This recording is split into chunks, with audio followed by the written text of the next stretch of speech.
see me? Hey, there you are. Hey, Paul. Hey. So, I am just now starting the audio recorder. Super. All right, so that's set up. And I'm starting the video recorder.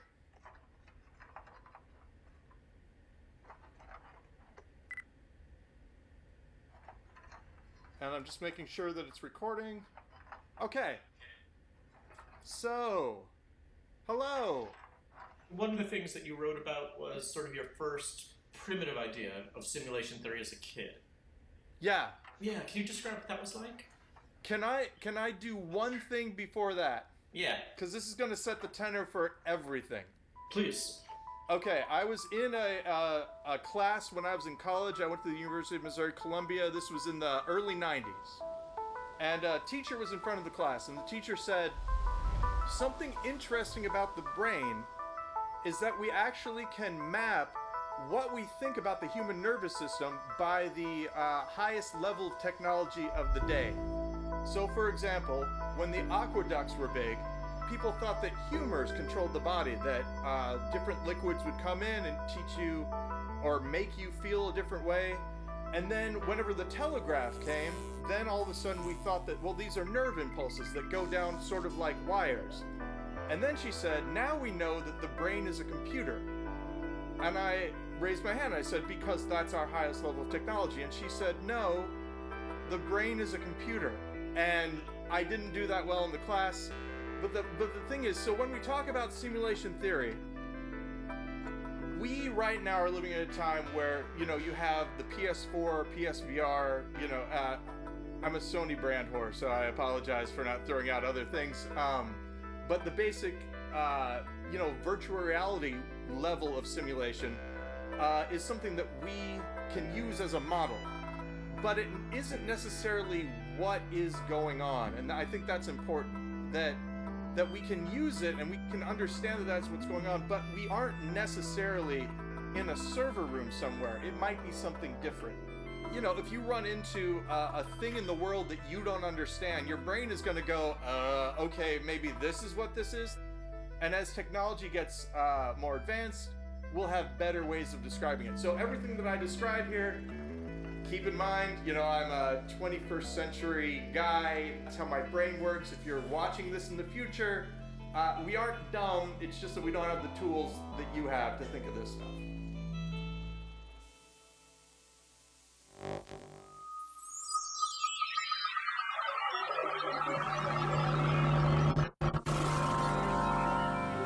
In September of 1977, the writer Philip K. Dick, creator of Minority Report, Blade Runner, and Total Recall, addressed an audience of fans in Metz, France.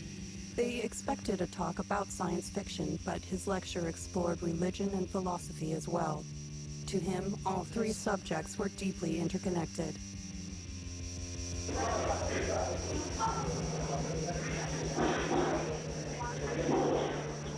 The title of my address is, If You Find This World Bad, You Should See Some of the Others. Le titre de mon discours sera The subject of this speech is a topic which has been discovered recently and which may not exist at all. I may be talking about something that does not exist. Therefore, I'm free to say everything or nothing. Le sujet de ce discours est sur quelque chose qui a été découvert il y a très peu de temps. We are living in a computer-programmed reality, and the only clue we have to it is when some variable is changed and some alteration in our reality occurs. Philip K. Dick's belief that we were living in a digitally created artificial world sounded like madness in 1977. But then, in 1999, The Matrix introduced simulation theory to the wider world.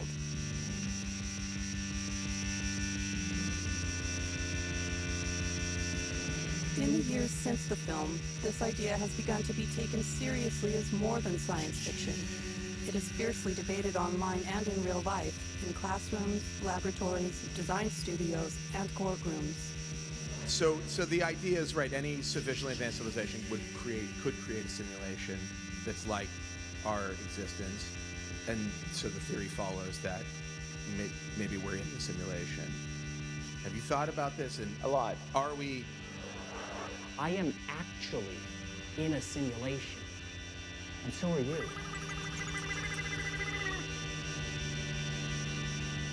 So are we living in simulation? I find it hard to argue against that possibility. If all of this is some kind of informational process running in some machine, the machine is not in this universe. It's somewhere else, and this universe is a consequence of its running.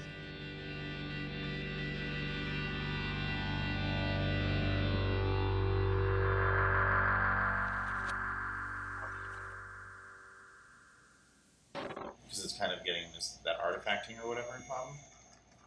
Brother Mistwood, hey, how are you? Hello, I am sorry about the strange lighting. All I have is Christmas lights. You talked about sort of this journey starting after a spate of synchronicities. What were those like? There's a number of rather small examples. The kind of everyday things that you would, I'm thinking of someone and I turn the corner and there they are. I would start giving myself sort of tests. I'm thinking of an orange fish. I would like to see an orange fish in the next 10 minutes. And 10 minutes later in the walk, I turn down a street and there's a restaurant with an orange fish on it that I'd never seen before.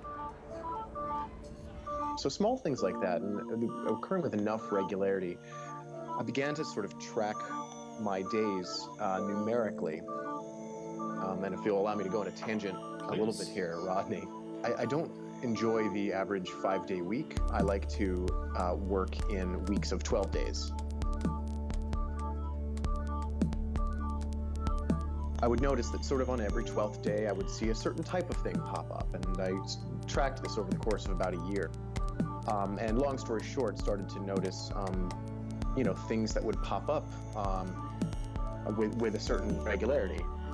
On every third day, for instance, I would that would be when something would happen sort of related to my career, or every fifth day I would notice an interesting synchronicity related to my family, or so and so on and so forth. And at a certain point, of course, that becomes hard to delineate. Is this regularity something that I'm noticing or something that I'm making? Is it a Schrodinger type of situation where just by virtue of staring at this thing, it becomes something that it's not?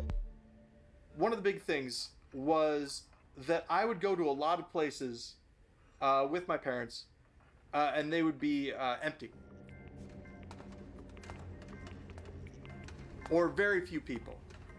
Like a shopping mall with not a lot of people in there. Driving down the road and never seeing another car. Things like that. This is because I moved from Pontiac, Illinois, which is, had more people, to Dorsey, Illinois, which had like 500 people. Our nearest neighbor was a quarter of a mile down the road and all that. So I didn't interact with a lot of people. And one of the things that I thought, again, this is in my little, I moved there when I was in like second grade. In my little brain, I was like, aha, this is a great way of saving time and money because they won't need to have as many people.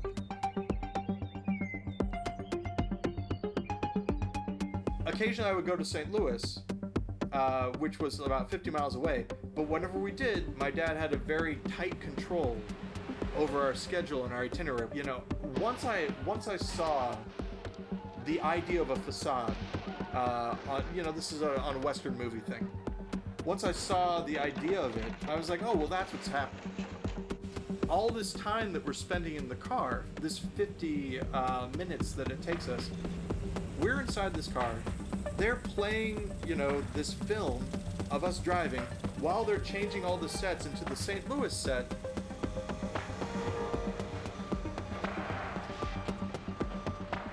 But I'm not to get to go and see everything because my dad is going to be there to make sure that we hit the points that we're supposed to hit, and then we get back in the car and we go.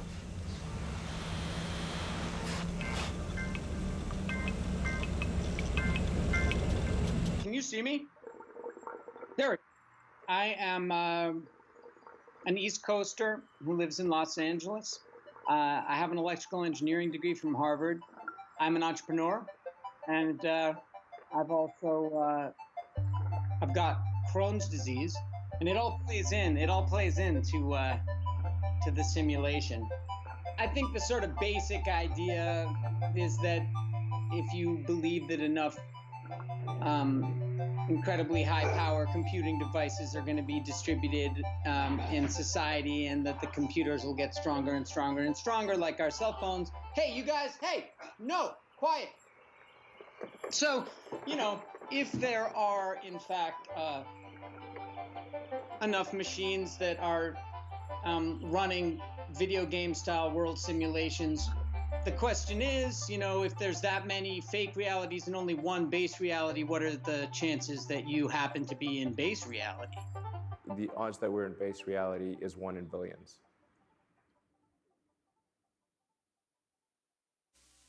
The most influential statistics-based look at simulation theory was a 2003 article by Oxford professor Nick Bostrom. It was titled, "Are You Living in a Computer Simulation?" Well, I was at the time a kind of postdoctoral fellow at Yale University.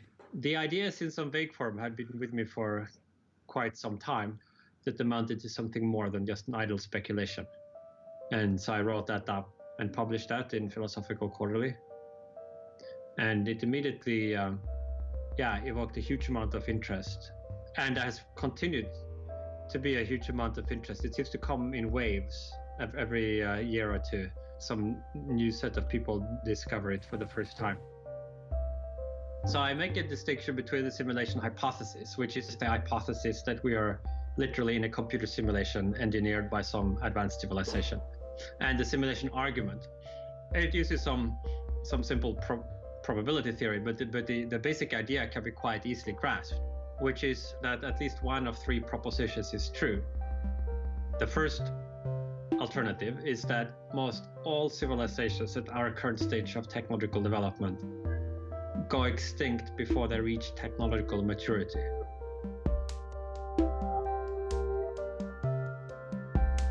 The second alternative is that there is a very strong convergence among virtually all technologically mature civilizations, in that they all lose interest in creating simulations of this kind. They all lose interest in creating access to simulations. And the third alternative is the simulation hypothesis, that we are almost certainly in a computer simulation. So if you reject these first 2 propositions, it follows that almost all people with our kinds of experience are simulated. And then, conditional on that being the case, I argue, we should think we are probably one of the simulated ones, rather than one of the non-simulated, exceptional, original ones. Personally, for me, it's all about probabilities. I'm someone that thinks in terms of probabilities anyways. And I've just found in my life that there's lots of low probability outcomes happen again and again and again and again.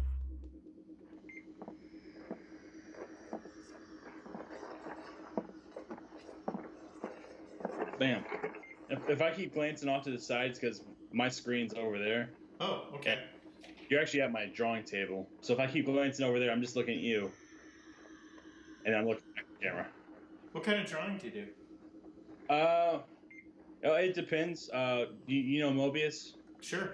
Yeah, I redrew one of his entire books with characters from Peanuts instead of characters from him. And then I just do painting and stuff, like just doodling like fake Magnolia stuff. Nothing that wonderful, but I'm working more on the Mobius style for an entire new book right now. That's cool. So are you a full-time professional comic artist? I wish. No, I do special ed teaching. When did you start thinking that there was more to simulation theory than a science fiction conceit? Well, we know Musk. When he started talking about it, really started thinking about it more. The strongest argument for us being in a simulation, probably being in a simulation, I think is the following. that 40 years ago, we had Pong, like 2 rectangles and a dot. That was what games were. Now, 40 years later, we have photorealistic 3D simulations with millions of people playing simultaneously, and it's getting better every year. If you assume any rate of improvement at all, then the games will become indistinguishable from reality.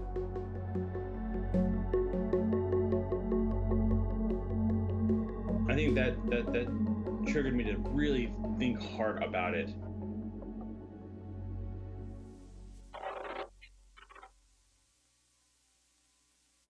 Does any one of us remember in any dim fashion a worse Earth circa 1977 than this? Have our young men seen visions and our old men dreamed dreams? I have. Nightmare dreams specifically of prisons and jailers and ubiquitous police. I wrote out these dreams in novel after novel, story after story.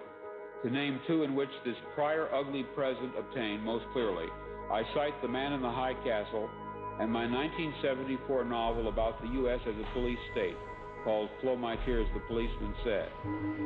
I'm going to be very candid with you. I wrote both novels based on fragmentary residual memories of such a horrid slave state world.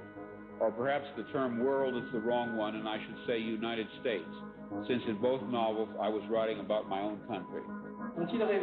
Some people claim to remember past lives. I claim to remember a different, very different present life. I know of no one who has ever made this claim before, but I rather suspect that my experience is not unique. I can even tell you what caused me to remember. In late February of 1974, I was given sodium pentothal for the extraction of impacted wisdom teeth. Later that day, back home again, but still deeply under the influence of the sodium pentothal, I had a short, acute flash of recovered memory. In one instant, I caught it all. You are free to believe me or to disbelieve, but please take my word on it that I am not joking. This is very serious, a matter of importance.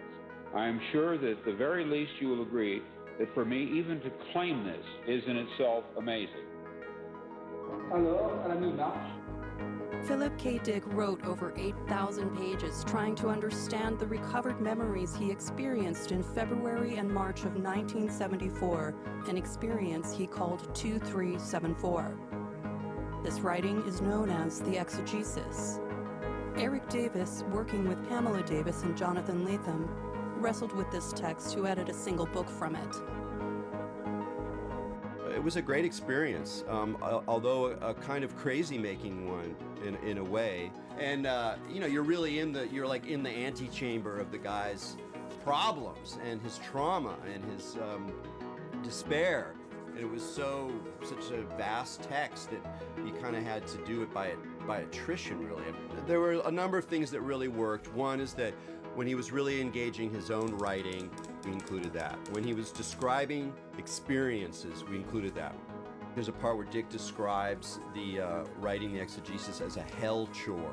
I think it shows the challenges of wrestling with extraordinary experience, and particularly experiences which we can find throughout religious history of insights, seeming insights into reality that, for whatever positive vision they give you about the true nature of things, do manage to undermine your sense that the everyday world is at all a coherent, realistic operation. And that's quite a harrowing ride.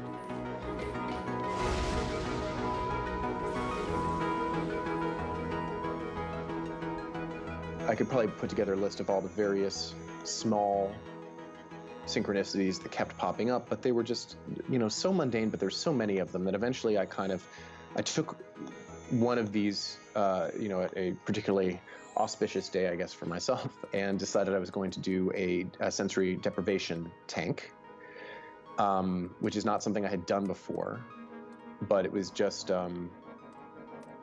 something that felt like it would be an interesting experience. And so I did that, and there's a guy in New York here on 23rd Street who has a sensory deprivation tank in his apartment, which is a strange thing, but you go in, he gives you the spiel. You ask him any questions, and then you go into it. And I, never having had done this before, I kind of went to it not really knowing what to expect, but he said, just sort of like ask for what you want, or ask for, what you'd like to know. And, the sense I got was like, yes, I'm asking the universe or whatever, but I'm also really asking myself. And, maybe those aren't different things, right?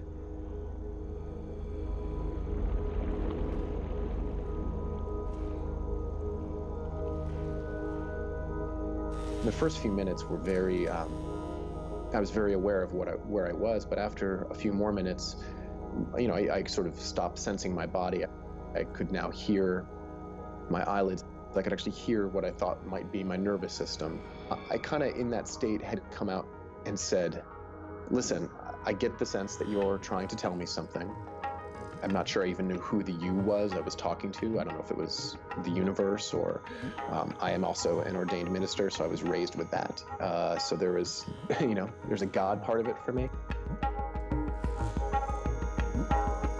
So sort of ask, like, come out and say what it is you'd like to say.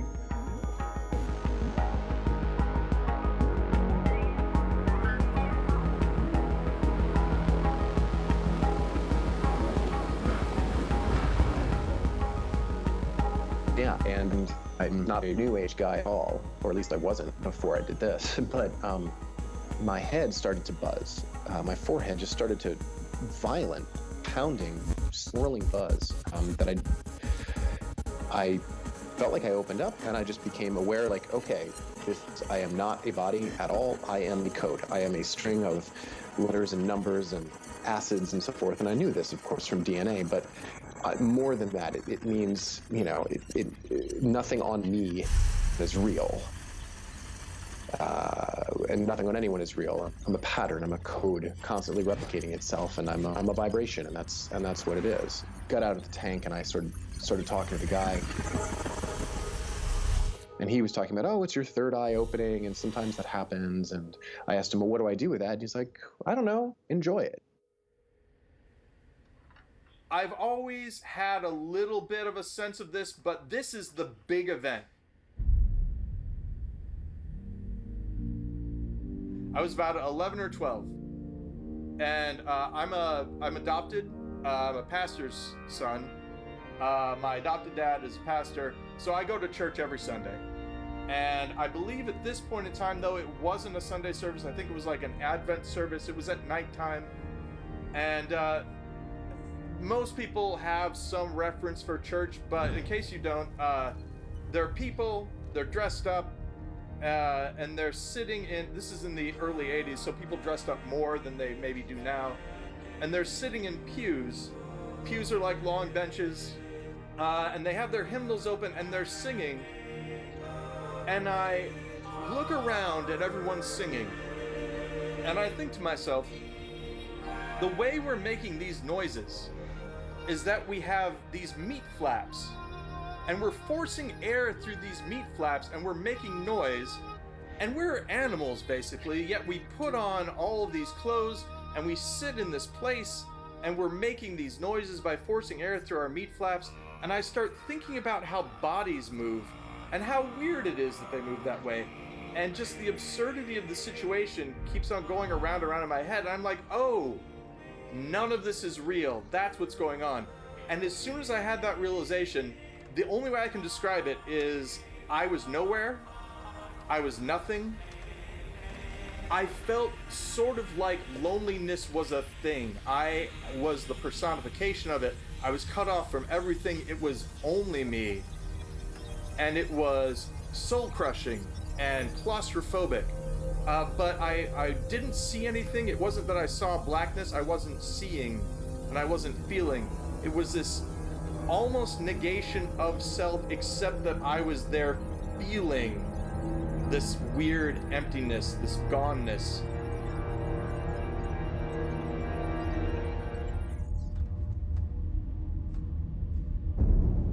My entire life I'm living with family, and I'm real used to it, specifically my brother. And then I go off. The parents are always like, we're 18, we're kicking you out. but I kind of beat them to the punch because like the day after graduation, I was out of town. I'd moved away. I didn't come back for years. But during that time, I was just alone. You know, I lived with a friend, but I didn't have my brother with me. And all we would do for like 2 straight years is just play video games. I worked at a Chili's, and I would always come home. We would do stupid things like play Guitar Hero for 2 straight days, or we would get a game and do it from front to back, and then just go back in and just beat it again. All the time, video games for years and years, and it's literally all I did. Didn't draw, didn't do anything.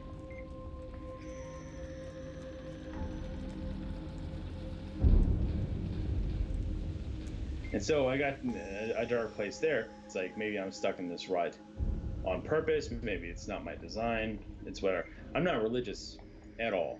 But how do I reconcile feeling like I'm in a rut, though? Like a pre-programmed rut. I have to go the science route. And the only really blending of religion and science there would probably be a simulation theory, to be honest with you. When I had that first experience in the church, the analogy that I use is like, let's say that your grandpa has a favorite radio, and he listens to it all the time and all that, and one day you decide to take that radio apart, and you're looking at all the pieces, and hey, I took this apart, and then you realize you can't put it back together again. That's the feeling that I had when I was in that sort of null state, if you will. And in my mind, that is what's outside of the simulation.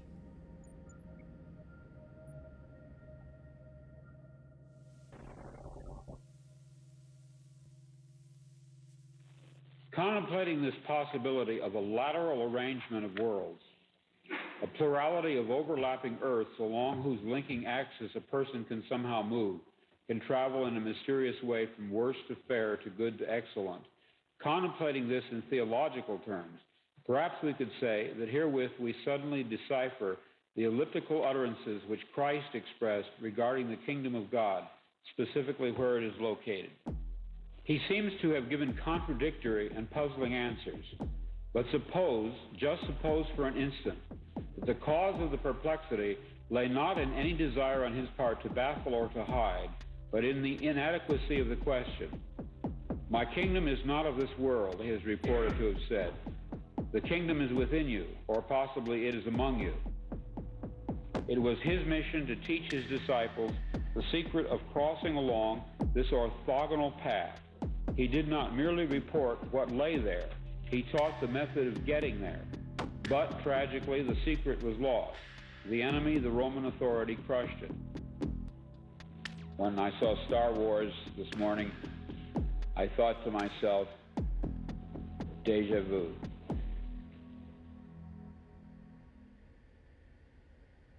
The simulation idea has been around way before all of us started thinking about computers.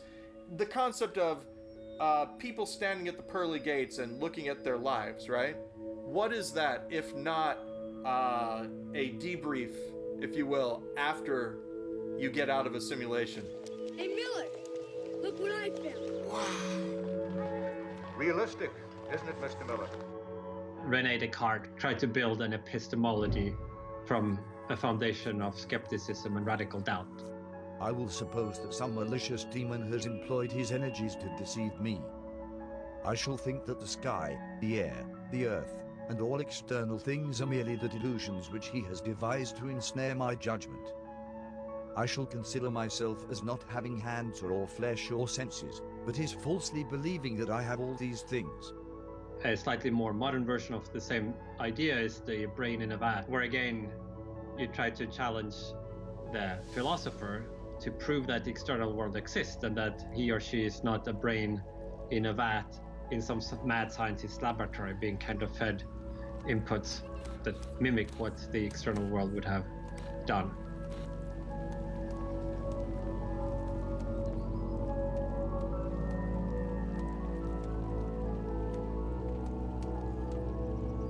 So it didn't really matter how realistic these thought experiments were. They were just logical possibilities, and the challenge was how can you disprove them? 1,000 years before Descartes' evil demon, a similar idea was put forth in ancient Greece by Plato. He describes, like, imagine this situation. There are figures, they're chained inside of a cave from birth. They have no experience of what's outside of it. They're looking at a wall, and on the wall they kind of see this projection. Do you see men passing along the wall, carrying all sorts of articles which they hold projected above the wall? Statues of men and animals made of wood and stone and various materials? Of the objects which are being carried in like manner, they would only see the shadows. Emily Pottist wrote about this parable's relevance to both simulation theory and other aspects of digital communications and miscommunications. It's a very cinematic metaphor, and I just love that, how, you know, that sort of imagination of how film affects us. And just like there's like that lossiness between what is really happening and what perception shows us, there's sort of lossiness between what media shows us and what the real world outside of that media representation is. So now it's not just what their senses decide to show them, it's what the media decides to show them. And this is extremely dangerous to our democracy. Let's go back to Hindu myths. You find these incredible myths of, like, you know, the king's going along and stops for a well and he drinks, and then he goes and he has a whole other existence, a whole other life, and then pop, he comes back in, and they'll even go have worlds within worlds within worlds. So you have this structure of worlds within worlds, and once you have that, it undermines the primary world. It really kind of crystallized for me when I started observing the experience of the villager in Minecraft. He's a massively simplified version of us. He has free will. He moves about the space as he sees fit. Well, the interesting thing, though, is for me what it was with the villager is, you know, what does he do when you, the avatar, come down into the game of Minecraft? You know, when you inhabit your avatar in Minecraft and you descend to Earth, what does the villager do when you encounter him? He looks at you, you know? He looks at you as if you are the same as him. Of course, you're not, because you are being controlled by an intelligent higher power. It'd be hilarious if Elon Musk was a player character. And he just comes into the game like, hey, you guys know, we're simulated. This could be some simulation. It could. Do you entertain that? But then he gets to log off, go back to Artificer Heaven or whatever, and laugh with his weird extra dimensional friends that, hey, I was just playing around with that simulation again today. And I keep dropping them hints, but no one's picking it up. But it's interesting because, for me, the villager speaks to, there are a few different levels of what, you know, being raised in a Christian faith I would call God. There's the God who made the world, and then there's the avatar who's descending in front of you, and they're different because the God who made the world is not the person who's in front of you. We don't get to see that. We don't get to see the creator of the game. To extend this metaphor to perhaps ridiculous lengths, you know, 1 minute, a pixel on your screen will be representing a flower, and it is that flower. And then the next minute, a villager will walk in, and that pixel represents him. That pixel is part of him. It doesn't take much to think about, like, well, if I just extrapolate that to 3 dimensions, it's the same as atoms and cells. You know, one year, this cell is part of me, and then tomorrow it'll flake off and it'll be part of something else. And every 7 years, our cells replace themselves anyway. Artist Chris Ware was so struck by the implications of Minecraft that he created this cover illustration for The New Yorker. Video game itself captures this sort of sense of, I don't know, more than anything, just like death. Whenever I play it with my daughter, I feel like we're dead and we're flying around looking at the world or something. It's the only experience I've had that kind of closely approximates what I imagine a disembodied consciousness might experience or something. I don't know how else to really put it. We build these peculiar sculptures. She built giant, you know, is a relative term when you're talking digitally and unreality, but giant sculptures of myself and my wife amidst kind of like golden farmhouses, and that then would go underground, and train lines or minecart lines that would go underground and connect between the landscape that kind of pre-existed. But now she's 14, so she's kind of passed beyond. But now she's in this sort of Baroque phase where she and some of her friends now have gone back to Minecraft and are now looking at their worlds that they made in their pre-adolescence and kind of revisiting them and listening to the music again and getting all tearful. So it's like 14-year-old nostalgia for a lost world of innocence or something. I guess when she's 40 and I'm 85 or whatever and download it onto a flash drive, we can continue to visit.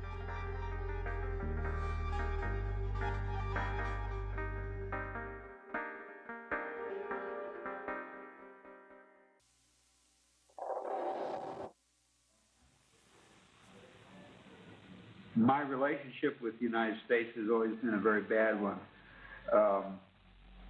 It has always seemed to me that I was about to be arrested by the American police for some obscure reason. And perhaps that's because of reading Kafka's The Trial. That book influenced me very much, you know, where someone is arrested for a crime and he's never told what crime he has committed. When I was a kid, and one of the things that I really keyed into was adults at the time would repeat things over and over again. For instance, Newsweek magazine, my dad used to get it all the time. And we'd be sitting around the dinner table, and he'd say, well, you know, and then he'd say word for word a sentence that was read from the Newsweek magazine.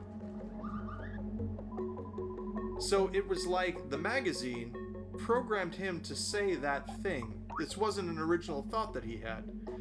And that's really where it started, I guess. You know, in my, like, early childhood, the concept that the people that I was dealing with were, I used the term chemical robots at the time, but the concept that they weren't actually conscious. They had these repeated behaviors that they would do over and over again. In his paper, Nick Bostrom defined a simulation of the entire mental history of mankind as an ancestor simulation when estimating the amount of computing power one might need. Does the idea of ancestor simulations suggest that we're retracing the steps of the genuine society that created the simulation? Well, that's one possibility. There could also be all kinds of variations, ranging from complete fantasy worlds that bear no resemblance to anything that existed in physical reality to variations of history. All of that is conceptually possible. But an ancestor simulation that I talk about in the paper, which is to consider the type of simulation where the simulators would be creating very detailed simulations of people like their historical predecessors.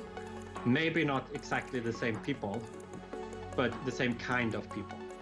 Back when I was 9 or 10, I used to joke about with my brothers and sister that people would just go home and just like sit down and stare at walls and no one was watching. You know, they would just like, you know, go home and T-pose effectively in their private spaces when they weren't seen because they would just deactivate their programming, I guess. I used to joke about that, but that idea ran with me a lot when I was older. And it kind of became a little horrifying that these people I'd be talking to, since nobody was watching, the program would stop working.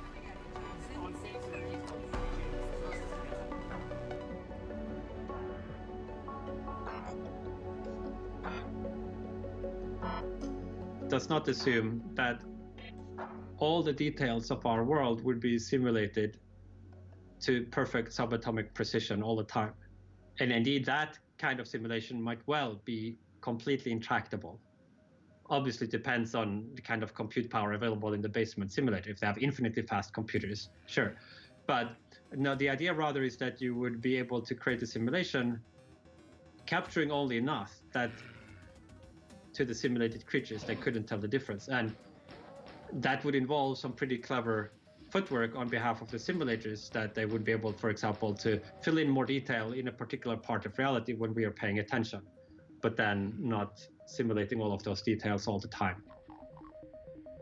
I'm occupying maybe 20 square feet, and yet there's a whole world that exists because I know about it, just here in my brain. I worked with a company for a little while that launched what is now a very popular app that is an interactive fiction app. You know, there's an element of, well, it's just like writing a choose your own adventure, but what became swiftly obvious to me how simple some of our own decision making is from a coding perspective. A popular recent Reddit AMA was with a user who wrote, "I am a real-life non-player character." All right, we're all good. So, a NPC is a non-player character that you will normally see in a video game. They're usually the people that aren't controlled by the player of the video game. They are the characters that were kind of programmed in there. It's kind of like talking to a person in real life, but they only have a set amount of things that they can say. Hey, buddy, got a dead cat in there or what? And you only have a specific lines that you can say back to it in response. I can only imagine if I was really a gamer how I would experience social interaction. But even as a non-game player, I sometimes find myself, dealing with non-player characters.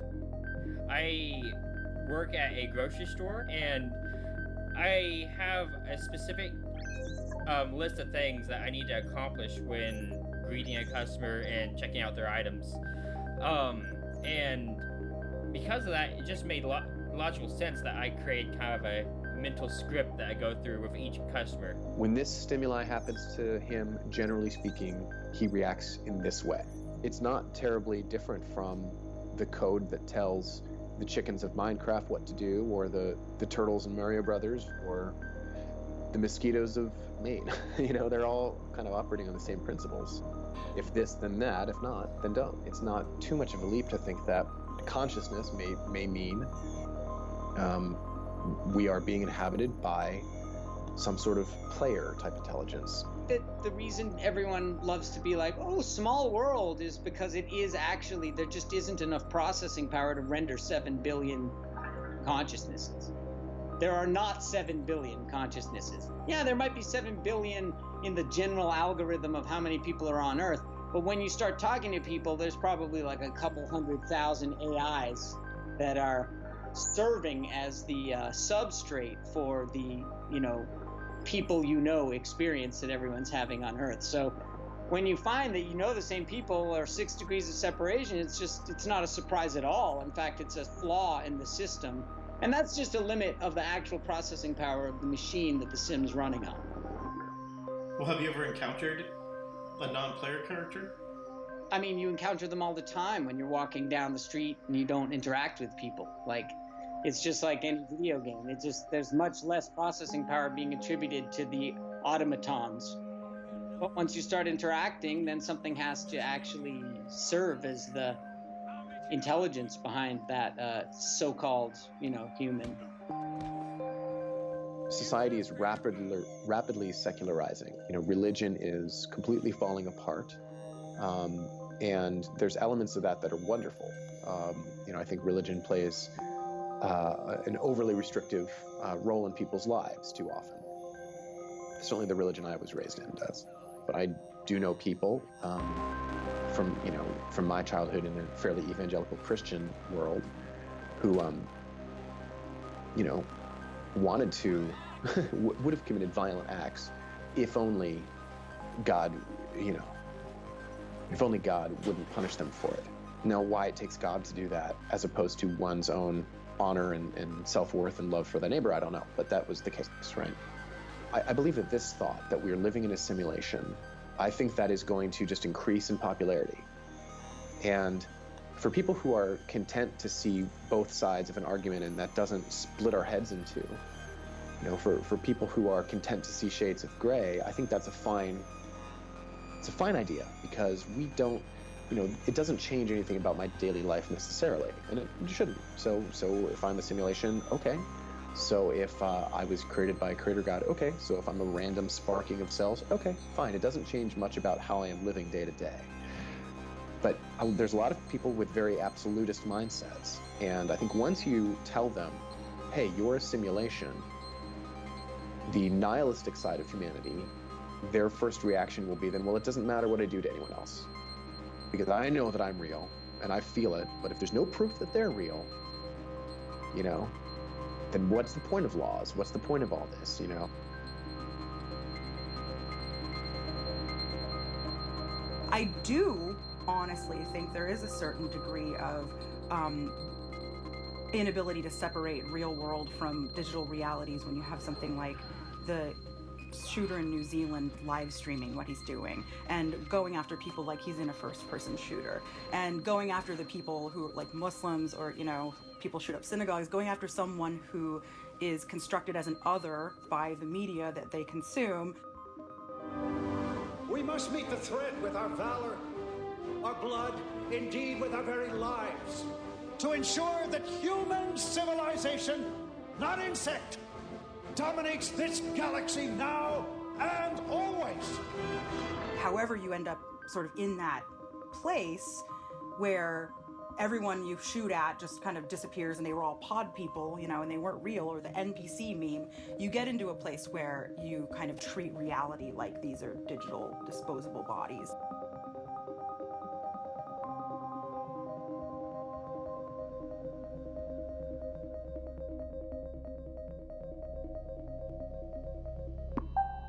And so one guy might plug in, he's Kanye West. One person might plug in, and he's, instead of doing that, he's I don't know, Michael Phelps. They plug in and they play and they stay at the top level in some way that they can, doing different exploits.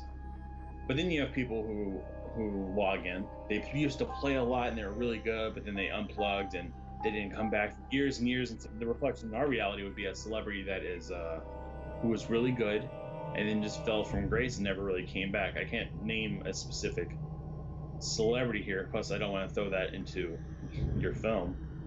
But anyway, so they would do something. They would go totally, like, they'd be going straight, and all of a sudden they'll be doing something that's totally perpendicular to their normal behavior patterns. Because in a video game, you're doing it well. Then all of a sudden you just get bored and you start doing something totally different. And I've done that myself in video. I've been playing Grand Theft Auto, and you know, you have millions and millions of dollars, and all of a sudden it's like, yeah, okay, I think I'm gonna hold up in this apartment building to see how many police I can get to try to kill me. You know, they kind of just go for something crazy.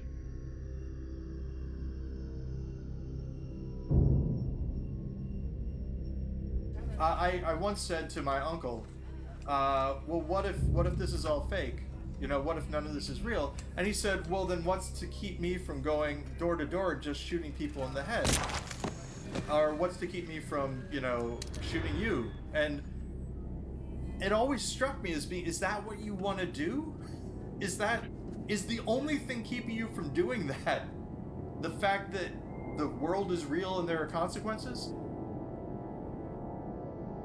Did you see that video of the gentleman on the West Coast, I'm sorry, who he hijacked a commercial air flight that was empty? It was just him on board, and he had no training whatsoever. And he started just flying around the coast. What the hell? Oh my god. What is happening right now? Did you ever see that?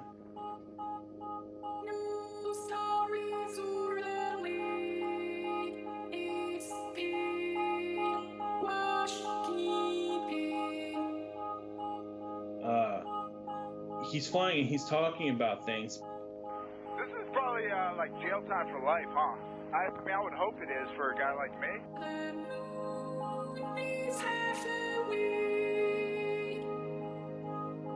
One of the things he's doing is he's kind of breaking people's perceptions, because he's doing stuff like he's doing loops and whatnot. He's getting remarkably close to the ground. He's over the ocean, over the land. He's doing tricks. Just flying the plane around. You seem comfortable with that? Oh, hell yeah, it's a blast, man. I played video games before, so I know what I'm doing a little bit.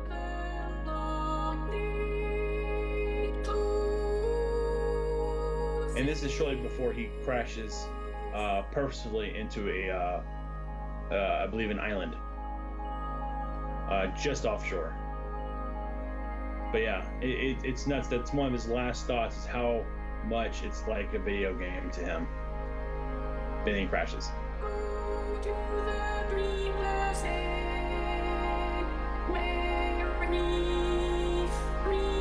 But yeah, there is a dark side. There's people out there who are going to be chaotic about it.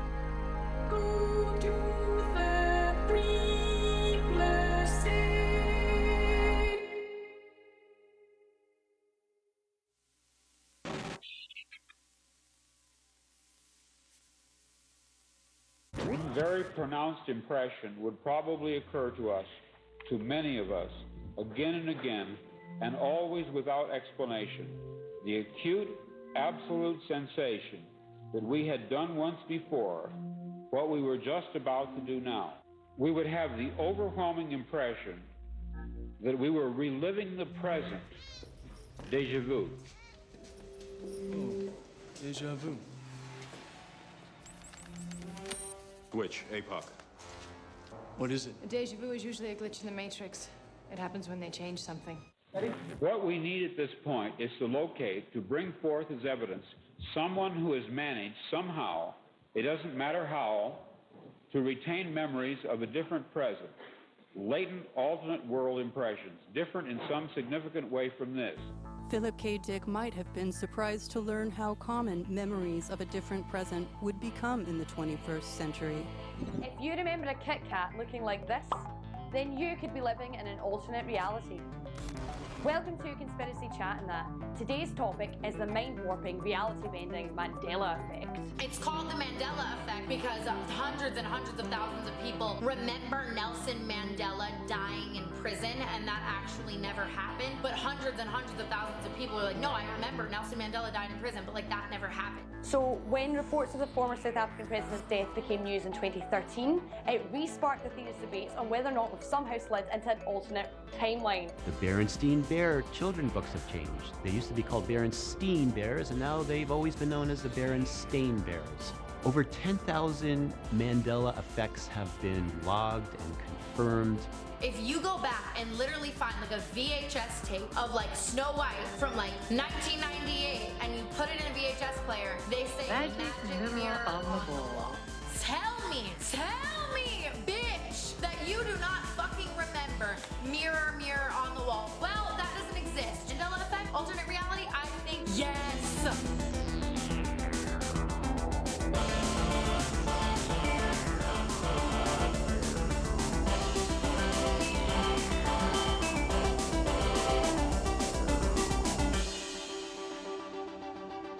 When I was young, I lived in Mexico.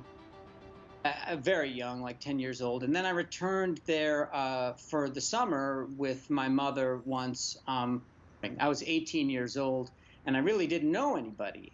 I finally get a call from some friends of friends. These guys pick me up, and they're in a 1970 Jeep Wagoneer, big old machine. It immediately becomes clear that they've been drinking because they say, hey, help yourself to a beer. And I look in the back of the Wagoneer, and there's all these empties rolling around, and couldn't find a seatbelt, and I just said, all right, fuck it, I opened a beer. Then we were driving down a major street in a city called Cuernavaca. It had a cement divider between the two sides, and the driver, for shits and giggles, decided to pop on in an opening, pop onto the wrong direction, and drive until there was another opening. So we were driving against traffic in the wrong side, and no cars, we didn't get in an accident. So that was the first near miss, but I don't count that. And so we headed off. We went to a liquor store, they bought some more liquor. They said, oh, what should we do? Let's go to the pyramid. So there was a pyramid in town. And so we head over, we climb the fence, we're walking on a Mexican pyramid. It's, you know, it's kind of an awesome experience in and of itself. And they're getting bored. They say, all right, that's it. Let's go home. When we get back in the Wagoneer, and in Mexico at that time of year, this was summer, they have monsoons last, 5 minutes. Now the road's completely wet, and these guys are drunk, and I'm sitting in the back seat. The driver says to the passenger, hey man, why don't you take the wheel for a second? And I'm sitting in the back and I'm like, yeah, that's the worst idea I've ever heard. But it's too late, right? It's too late. And he grabs the wheel and the car hits the side of the road right away, but it hits the curb and slides.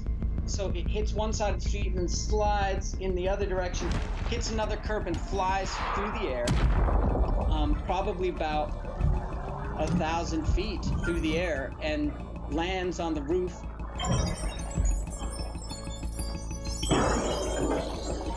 All the windows shattered, and I broke ribs because I took the impact of the roof, and gasoline started pouring out of the car, and I got the wind knocked out of me. I crawled out of the window and got as far away as I could, and then a truck pulls up. And they say, oh great, banditos. And then another car pulls up and it's the Federales, the Mexican police. The banditos just leave. And I'm like, oh great, the police are here. And they're like, no, actually it's worse. It's worse that they're here. Once they learn that we've been drinking, they're gonna arrest us all, and then they're gonna ask for a big bribe for you because you're American. So I was standing in the darkness, and then another car pulls up. A guy gets out, and he says, excuse me, I am the chief accountant of the Cuernavaca Police Department, so the local city police. And he knows about the corruption of the Federales. And my hosts managed to get the information to him that they had hidden an American in the darkness. And they got me out of there. But the whole thing, it seemed so implausible that I'd survived. The likelihood of all of that was just so low. Somebody's got to be putting their hand on the scale. Because I kind of just think of it in terms of the algorithm tweaking probabilities so that things are essentially more interesting. Because it's a game. Okay, so I think the first public place where I actually was able to put a name to an idea, probably the Matrix movies. You can't mention simulation without mentioning that. The book he keeps all this stuff in is what's it called? Simulation and Simulacra. It's right there, beginning of the movie, just throws it right in your face. After the trilogy was over, they released that animation, the Animatrix. Yeah, I think that one really hit home the button. The idea was planted, and that thing really pressed on it. In Renaissance Part 1 and 2, it's kind of hosted by almost like this technology demigod who's kind of bringing you in and out of reality. As far as what's going on inside the Matrix, what's going on outside the Matrix, the history of how the simulation was built. I moved to Canada. I lived in Canada for a couple of months.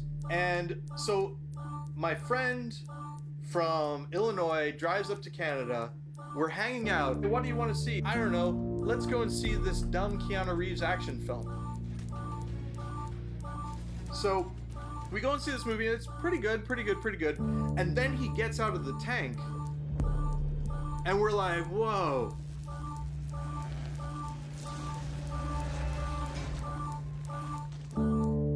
Joshua Cook was a Virginia high school student when he heard about the film.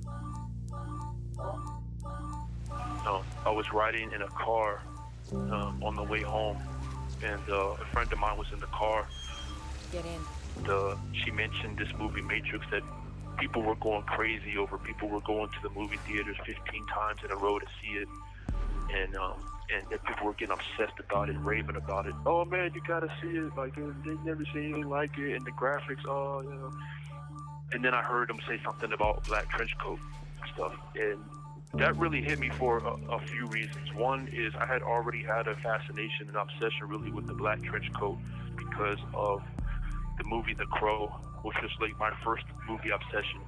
So I went to the Blockbuster video store, and from the very beginning of the movie, it had my attention, and it had kind of like a rough,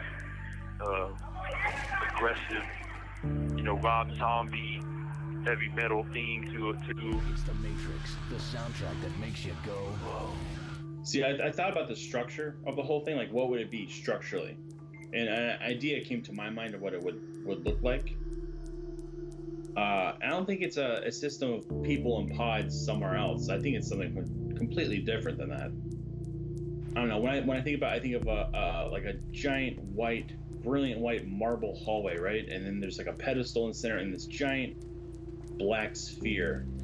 And that black sphere to these people in this reality, that's effectively a computer, No, that computer is running. There could be a little art museum card next to it. It says universe, whatever. And they just see what happens out of that black mass of, stars and clouds and deep down, people like us. And then going from that model, you wonder, okay, is it important to them? Are we a very special case that the entire reality is focused on? So they're trying to figure out what the point of life is, and so they just keep rerunning the universe. I think what they want us to do is improve upon the simulation that they've already made. And this was where we get into GANs. I don't know if that's how you pronounce them, but GANS? Generative Adversarial Networks. Basically, the idea is that you have two AIs, and they're competing with each other. AI number one is the Forger. It wants to make pictures of human beings that look like human beings, enough to fool someone. And then you have another one that's the Inspector. The Inspector's job is to tell the difference between fake pictures of people and actual pictures of people. And the two of them just run at each other. Boom, boom, boom, trying to fail, trying to win, all that, until eventually you and I look at the pictures and they look real to us because they've gone through all these iterations.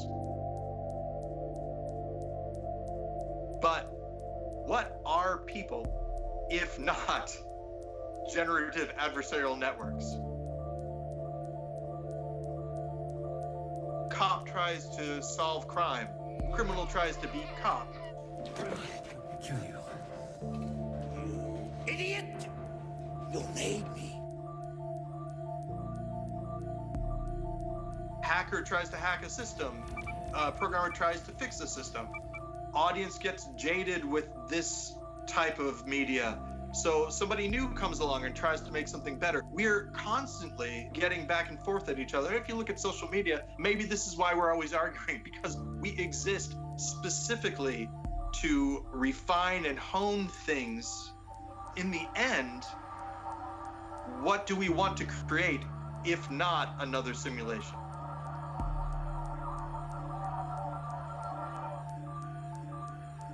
Yeah, I mean, there were a few lines in there that were pretty deep. Neo asked Morpheus, why do my eyes hurt? And Morpheus looks at Neo and says, because you've never used them before. I felt the same way, and I felt like, man, there's got to be more than this. Okay, you've never used your eyes before when he gets out of the Matrix and everything's blurry. That's very, very similar to sort of what happens in the Plato's cave when he goes when you're taken outside the cave, it takes a while for your eyes to adjust to what you're seeing outside the cave. And then when he comes back inside the cave, he can't see either because he's used to seeing things as they really are. And so, it says, oh, and your friends are sort of watching on the projection screen things, and they give themselves awards for being the fastest and best at spotting what's going on, and you just aren't interested in this anymore because you've seen so much more. It's funny how this just sort of like value system that allows us to believe that we know something that everyone else doesn't, like also contributes to that othering when he's walking down the street and everyone is fake, you know, and then and the person in the red dress, and then later the guy's like, oh, I engineered her. That seems like that is such a school shooter fantasy, that you have these unique eyes to see what no one else can see, and everyone else is just like, they're just asleep.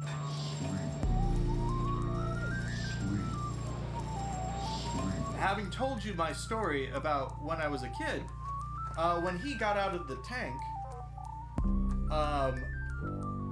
the immediate thing that flashed in my mind was, okay, this is kind of like what happened to me at that point, but there was no tank to get out of. And I maybe didn't even have a body per se. I went to a store in the mall near my house. It was called Hot Topic. I don't know if you've ever heard of it. And they had all kind of goth wear, black clothes, black everything. There was a line of trench coats hanging on a rack in the corner of the store. And I was with my sister, Tiffany, and I made a beeline straight for the trench coats. You know, I ran to them, and I grabbed one and I held it to my chest real tight, like it was like my girlfriend or something. It was, you know, it was bad. My sister's looking at me like, what are you doing? Whenever I would be going through something really bad, whether it was being bullied at school or whether it was being abused at home, I could escape. I could leave the room. I could escape, put the black trench coat on. It was like the trench coat was like a living, breathing organism to me. You know, it made me feel, when I put it on, it made me feel strong. It made me feel powerful, unassailable. It made me feel closer to Neo than I ever been.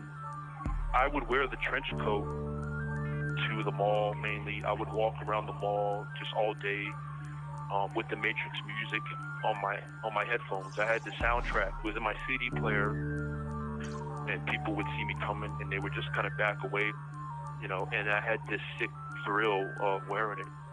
So being Neo was that I felt for a long time it actually saved me, but until a certain point. You know, everything that's really happened with me has kind of been a dichotomy, sometimes a paradox. I probably watched the Matrix movie. I don't know exactly, but I know it was hundreds of times. After I saw it the first time, I had to watch it again, and then I had to watch it again, and I watched it again and again and again. There were days when I would watch it 2 or 3 times in a row, and like the world that they were in, this boring, you know, trite, mundane, you know, this sickening world. I felt the same way. It just felt like nothing was going right. What the hell am I doing here? And I felt like, man, there's got to be more than this. Maybe there's something with this Matrix thing. Maybe it's real. Maybe it's not so fake after all. You know, who knows?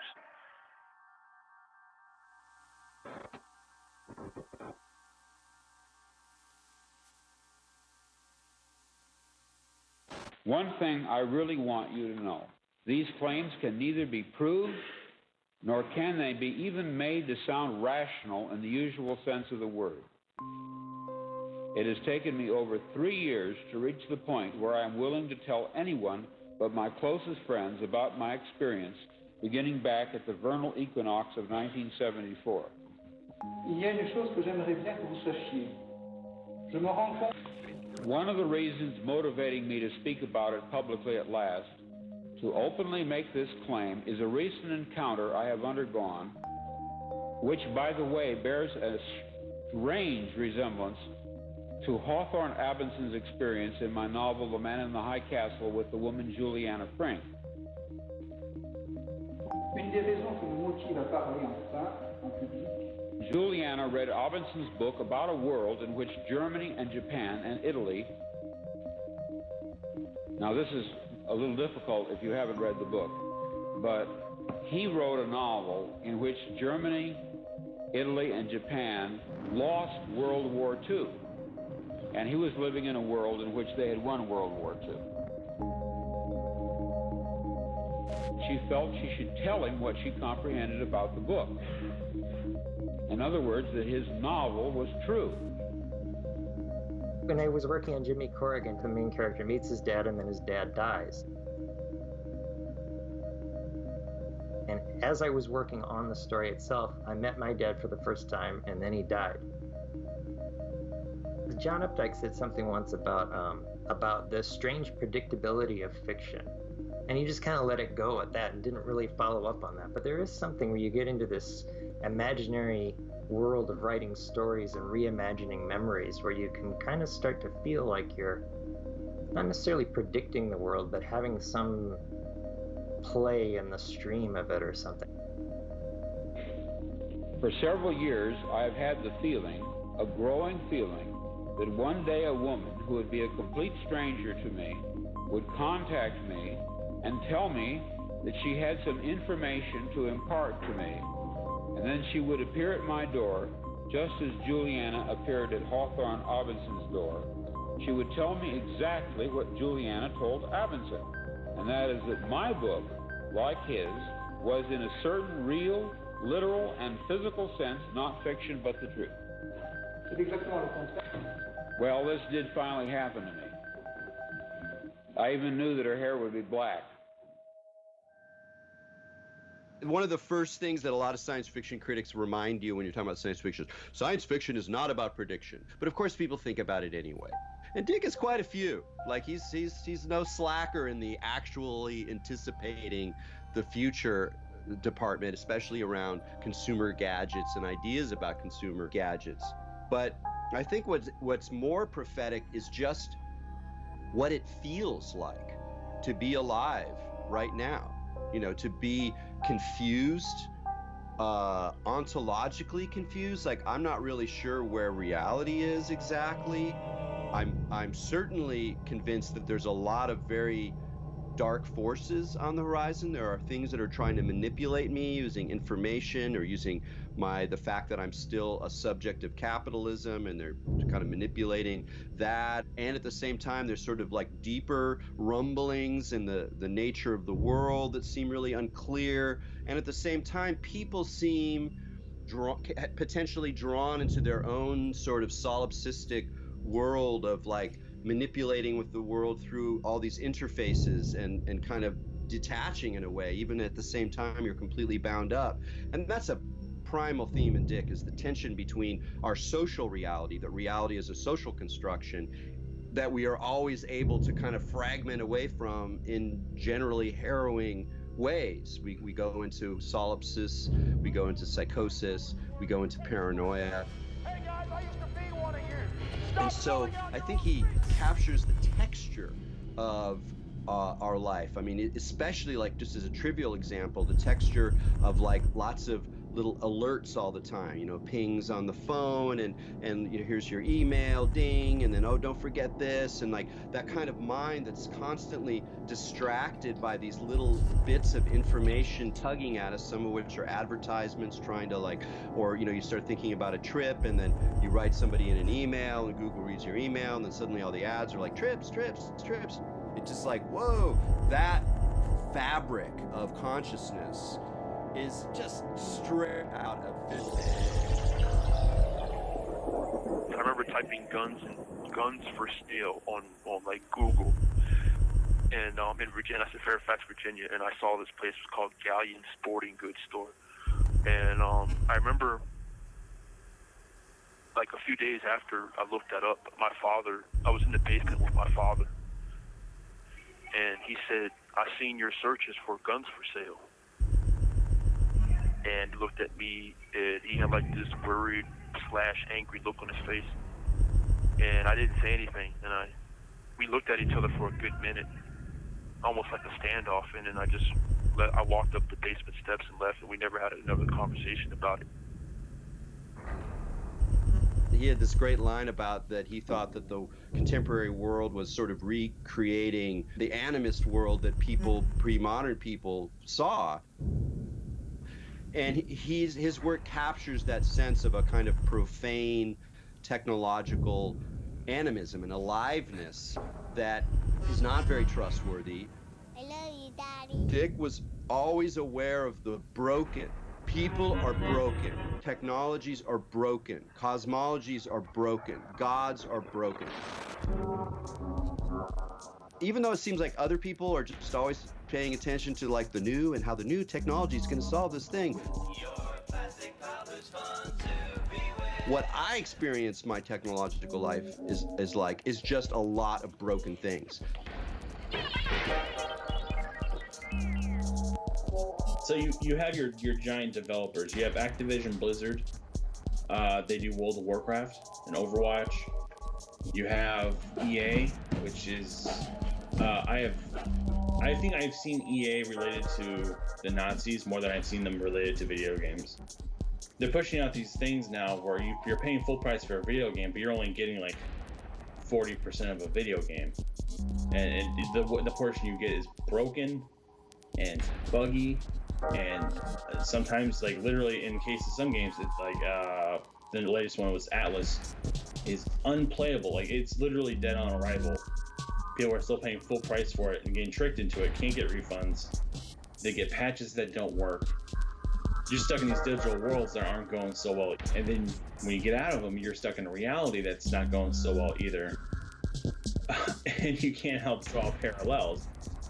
The grass is dead on both sides of this thing. Perhaps right now, maybe our artificers are a little bit more active than we thought. And they're just like really hot fixing a lot of things, and they're quick patching reality right now, and it's just like shit's hitting the fan right now.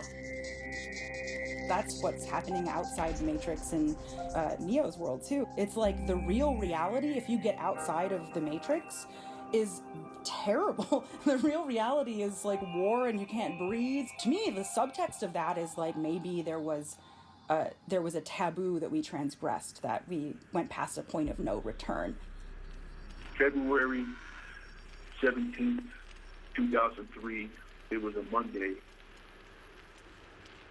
I woke up, there was a whole lot of snow outside from a recent blizzard we had just had. And I walked downstairs, and I saw my father shoveling the snow, so I got my clothes on, helped him shovel the snow.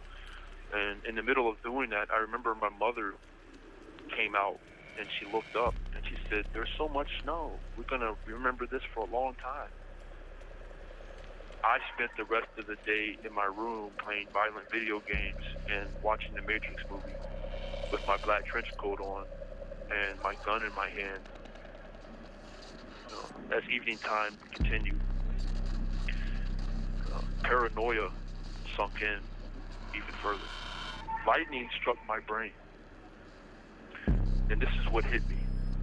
I said to myself, the only way I could find out for sure, the only way I could find out for sure if the Matrix was real and I wasn't losing my mind, was to simply pick up the phone and call them. I left my room and I walked precariously over to the house phone in my parents' bedroom.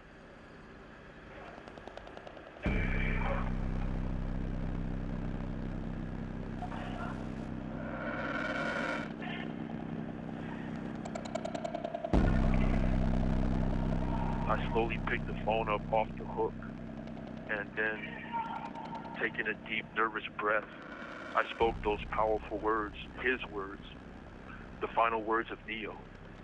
I know you're out there. I can feel you now. I know that you're afraid. You're afraid of me. You're afraid of change. Afraid of change. I don't know the future. I didn't come here to tell you how this is going to end. I came here to tell you how it's going to begin. I'm going to hang up this phone, and then I'm going to show these people what you don't want them to see. A world without you. A world without rules and controls, without borders or boundaries. A world where anything is possible. Where we go from there is a choice I leave to you. And I hung up the phone, and I walked calmly back to the TV in my room and began watching The Matrix all over again. And I remember sitting there on my bed looking up at the Matrix poster, just saying basically, fuck my life. You know, I got my shotgun out and I put some slugs in there in the chamber, and I slid the action forward, and I left my room. But before I did, I put a CD player on my head, headphones on my head, and this one was a little different than the Matrix. This one was by a band called Drowning Pool. The words to the song were beaten, why for? Can't take much more. Something's got to give. Let the bodies hit the floor. Let the bodies hit the floor. Let the bodies hit the floor. Let the bodies hit the floor. Let the bodies hit the floor. That's what I was listening to as I left my room. And I went downstairs to get to the basement. Bodies hit the floor. Let the bodies hit the floor. Let the bodies hit the floor. Let the bodies hit the floor. Let the bodies hit the floor. Let the bodies hit the floor.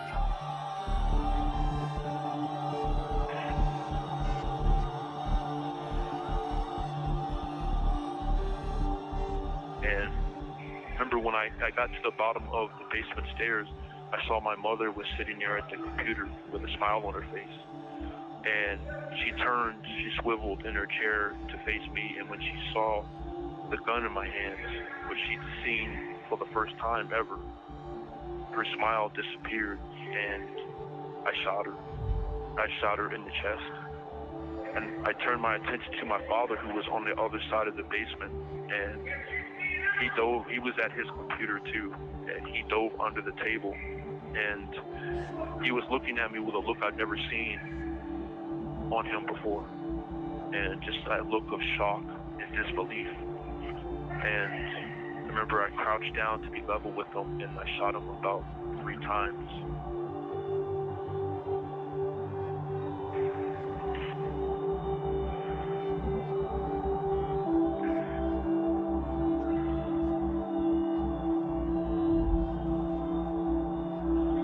I went upstairs to reload, and when I came back down, I still had my headphones on. The words that were coursing through my ears were skin against skin, blood and bone.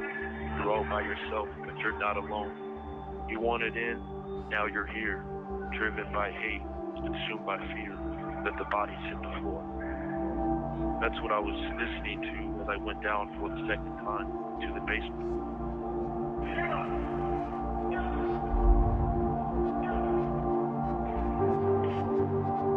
I was standing at the top of the basement staircase, and my mother was standing at the bottom of the staircase, holding her chest as she bled out. And I lifted the gun up, and I aimed it at her face, and she looked up at me, and she said, Joshua? She said, what did you do? And she looked, and she kept looking at me for a minute, and she said, you wouldn't. And I pulled the trigger.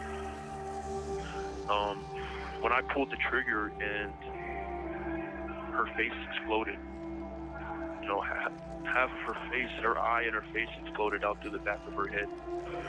And her flesh was just turned into like riblets, a bloody mess. And it messed me up really bad because it wasn't anything like I had seen on The Matrix. You know, real life was so much more horrific. It kind of jarred me. I was still pretty numb, but I remember it jarring me because it was different than what I thought of The Matrix. So I turned around and I went upstairs to get to the dining room. I picked up the phone in the kitchen, and my sister was on the phone. I didn't realize at the time that my sister was on the phone with my father at the exact moment that I killed him and my mother. She heard the whole thing, and I didn't realize it. So here I am. I got the phone in the kitchen, and I said hello, and my sister said, Josh? And I said, Tiffany? I said, what are you doing there? And she said, Josh, where's Daddy? I want to talk to Daddy. You know, I said, hang up the phone, Tiffany. I got to call someone. And she didn't hang up, so I let the phone hang, and I went to, my father had a cell phone. I went to a cell phone. I went outside, I took a Coca-Cola out of the refrigerator, and I popped the top, and I started drinking it, and I called 911. When I hung the phone up, I got a call on my dad's phone from a friend of his, and my dad's friend said, "Hey Josh, is your dad there?" And I said, "He can't come to the phone right now." And he said, "Oh, okay. Will you give him a message for me? Just tell him I called." He said, "Will you give him that message for me?" And I said, "Sure." And he hung up the phone. I hung up the phone, and moments later, the police arrived at the driveway of my house with their guns drawn. About 5 or 6 of them with their guns drawn on me, and told me to get down on my knees, and of course, they arrested me.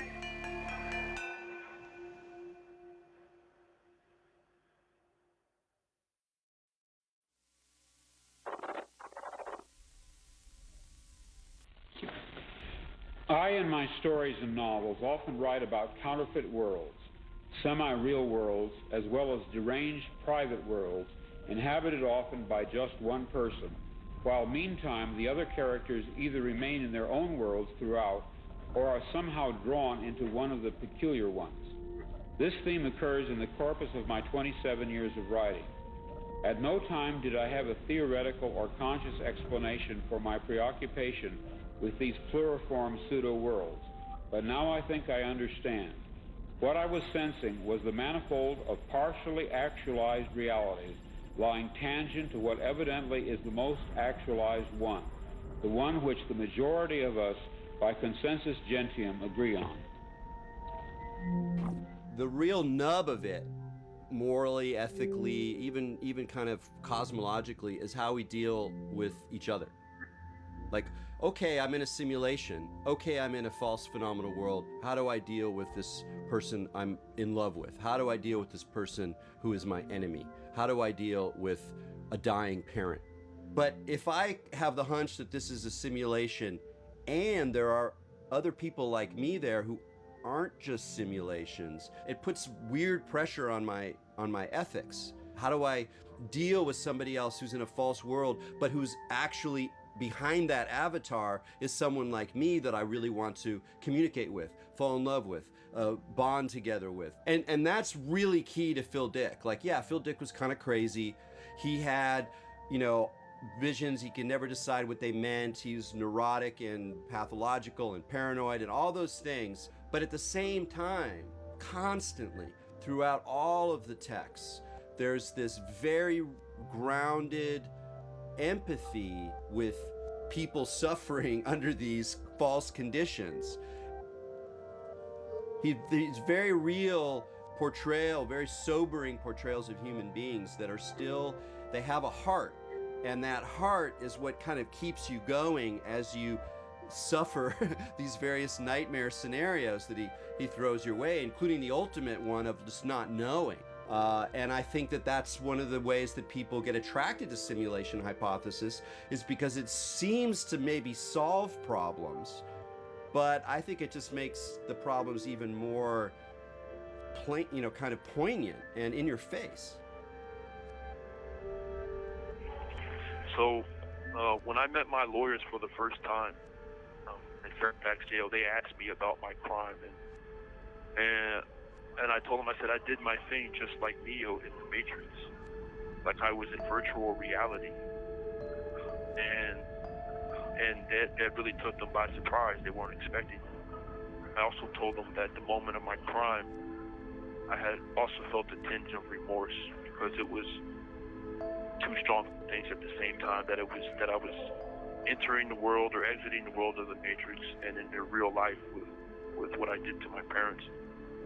My lawyers later went to my house, and they went upstairs to my room, and they saw my enormous Matrix movie poster on my wall. And they saw my black trench coat laying out on my bed, smoothed out on my bed. They saw my black boots, the ones like Neo wore. And they began to think that they may have an insanity defense. They said that I, quote, harbored a bona fide belief that I was living in the virtual world of the Matrix at the time of the murders. that was part of my defense. This isn't real. What is real? Which was later dubbed the Matrix defense. The Matrix defense is a version of the insanity defense and is a descendant of the taxi driver defense of John Hinckley. It has been used multiple times since Joshua's trial, most notably by Lee Malvo, aka the DC Sniper. The doctor, the psychologist, Dr. Shostak, he diagnosed me with a form of schizophrenia called simple schizophrenia. And that's when he made the declaration that people are scarcely real to me and things like that. There were different events that happened in my life, different things I was feeling that were in a combination led up to me exploding. The abuse I had been suffering from my parents at home for many, many years. And then I had the bullying at school and the undiagnosed mental illness I had for years. And all of that together kind of formed a ticking time bomb in me. I call it the perfect storm, but I never made any excuses for my crime. And I just wanted to die, you know. It's like, just forget about all of this stuff, man, you know. And as a matter of fact, at the end of my sentencing hearing, I got to say a written statement to the judge out loud there. And there, I told her that I wasn't making excuses, and I deserved the death penalty. I deserved to die. And I think about what I did every day. I wish I could take it back, you know. Ultimately, Joshua decided not to pursue the Matrix defense and pled guilty. He was 19 years old when convicted. He is not due to be released until 2043. The Matrix movie has affected people in all sorts of different ways. It all depends on where you're coming from and the psychology of it. Mine is just kind of an extreme case. There are people out there today who may be listening to this that are going through the same things that I was. And this is the whole reason why I'm even talking about this today, because I know I have a purpose, a calling in my life to try to reach them. Joshua wrote a book about his experience in hopes of reaching other troubled kids and stopping them from repeating his mistakes. Now that I'm in my mid-40s, I am actually finally able to deal with people as human beings. And you could think of it one way: if people are simulated, they're getting better and they're easier to relate to, but is it possible that I saw everyone as these sort of robotic humans walking around because I couldn't figure them out because of a problem with my brain? And that's the thing. I never want to get locked into the idea that this is all fake, if in fact the reason I thought it was fake is because it was an easier way for me to deal with the complexity of human existence. I feel like being fully in the body with another is like sort of maybe like seeing the light, you know? It's the petit mort of orgasm, or just like the fusing of consciousness with another. Audre Lorde talks about the erotic, and I think the erotic as a dynamic in reality is an antidote to solipsism. It's an antidote to a lack of empathy, because it allows us to sort of have a playful relationship to the other. There's that scene in The Matrix Reloaded where Morpheus gives a speech and tells everyone that they're about to be attacked by the machines. This might be their last night alive. The machines have gathered an army, and as I speak, that army is drawing nearer to our home. So what do? They play music, they dance, and in the midst of this stew of flesh, Trinity and Neo sneak off to this catacomb and make love. This is a scene that gets parodied a lot. I think it's easy to not take it seriously because it's so earnest, but it's also very tender. It shows the characters at their most vulnerable with each other.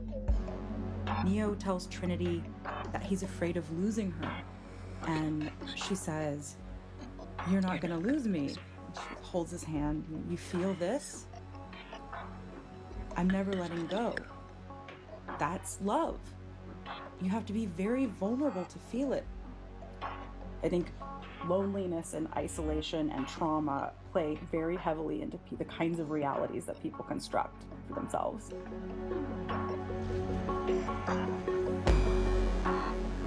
And if there's a player that is responsible for me and is playing me, then, you know, maybe he's a genius, but maybe he's like a 12-year-old kid. And so the thing I've got to do is I've got to keep leveling up, and I've got to stay interesting for him. Do you make different choices than you might otherwise in order to keep your player interested? The way I think about it is, you know, if you're playing a video game and sometimes you see like a giant blinking cursor telling you to go to a certain place, I keep looking for those, and when I see one, I'll stop and I'll pause and I'll say, you know, thank you for that, and I'll, you know, and then every once in a while I'll just make a completely batshit decision that no one seems to understand, including myself. I'm like, well, there you go. I hope you're interested. Just like all the other theories, no one's gonna know until they're dead. And I don't believe that it's flawed enough that it could somehow tear and we'd find ourselves exposed out of the matrix. I don't think that's how it works. I think that it's a solid system, and whatever it is ends when you die. But it's totally plausible that you then wake up in an arcade in the year 3000 and put another quarter in and do another life on Earth in the year 2019, you know? There are these kind of fundamental metaphors about reality that we develop through being, you know, humans moving through time and space on a planet. So the metaphor of the journey, life is like a journey. Well, another one we have, and we all have it, is waking up from a dream. Ah! Oh, what? Oh, I'm in this world. And just that, not what the nature of this world was or the nature of that world is. We have this fundamental cognitive experience of shifting between ontological frames, sometimes quite abruptly, sometimes with intense emotions. And this is just stitched into us. So it's a fundamental hunch that we all have that the world is not what it seems. There's another world behind this world, or at the very least, this world is capable of falling apart. What's happening?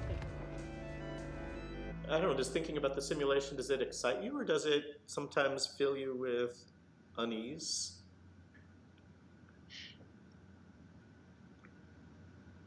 Well, I guess I've had the simulation argument for so long now that it's hard to sort of consider the counterfactual, because it's kind of become so much a part of the way I view the world, the simulation argument. I do think that it makes it quite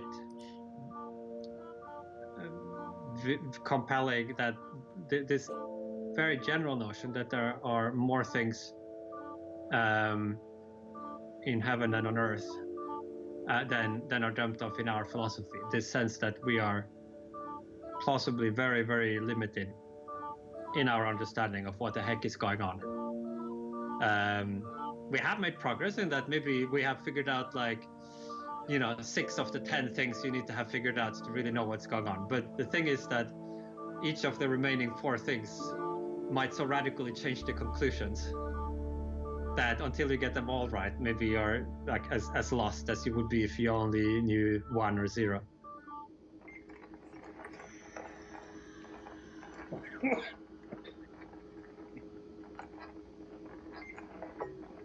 I was laying in bed, I was thinking about it. So hypothetically, what if tomorrow I dress in all white, I slick my hair back, and I'm like, hey, I tell the local media I'm here to send a message that we should be good to each other, man. I'm starting a new thing, building up almost like a religion, or just more of a philosophy of, hey, we are in a simulation, so let's try to gain the attention of those people.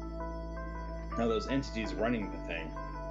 So going forth here, we could do things like, you know, gigantic light, like simultaneous light displays, giant monuments, just a giant tablet that says, hey, we know something profound, and then in unison just flashing lights out. So one person walks by this black sphere in their great artificer hallway, and all of a sudden there's a red light blinking that was never there before. They'd be like, oh, hey, experiment whatever is talking to us. And who knows if we just keep going with it and going with it and going with it, do things like organize the Earth in a more logical pattern to get ourselves spread over the universe, because the larger screen we have to display our message, the more attention we'll get.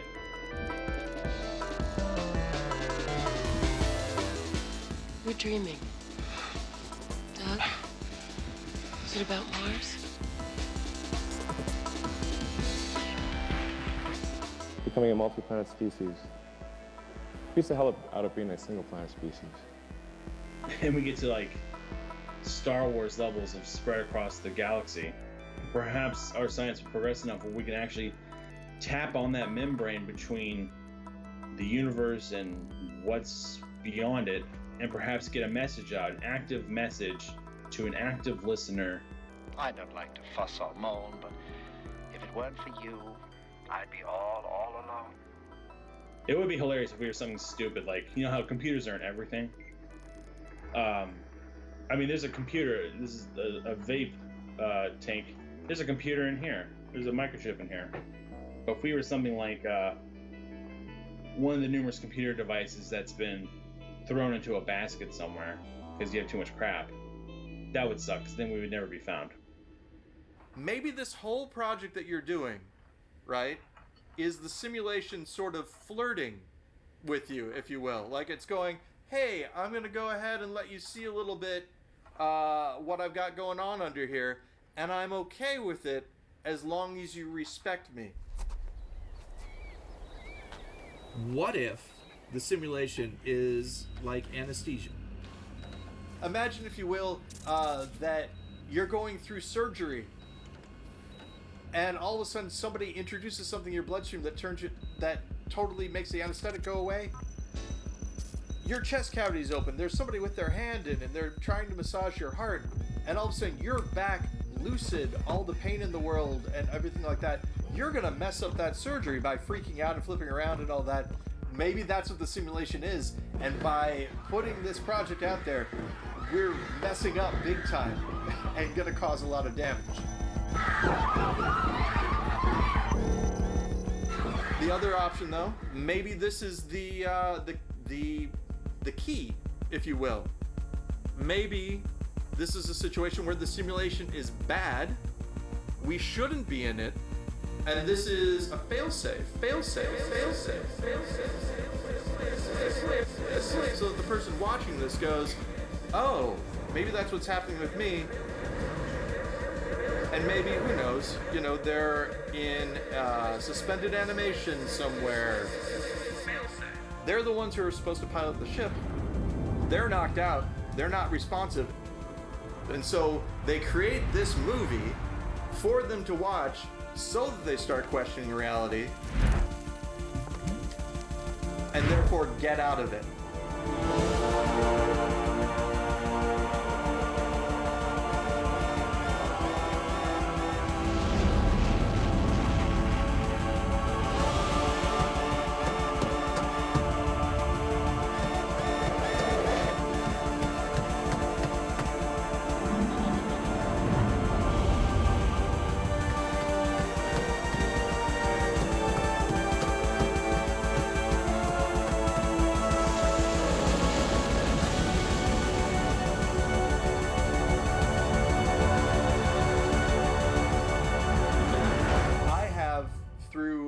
Dreaming and waking up, lived thousands of different lifetimes.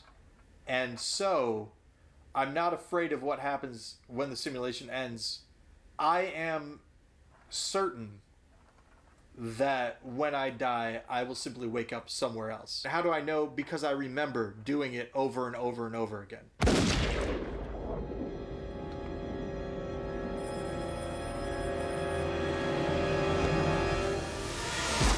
Good morning. This is your wake-up call. Thank you for staying at the New Darwin Inn. The time is 10:30 a.m.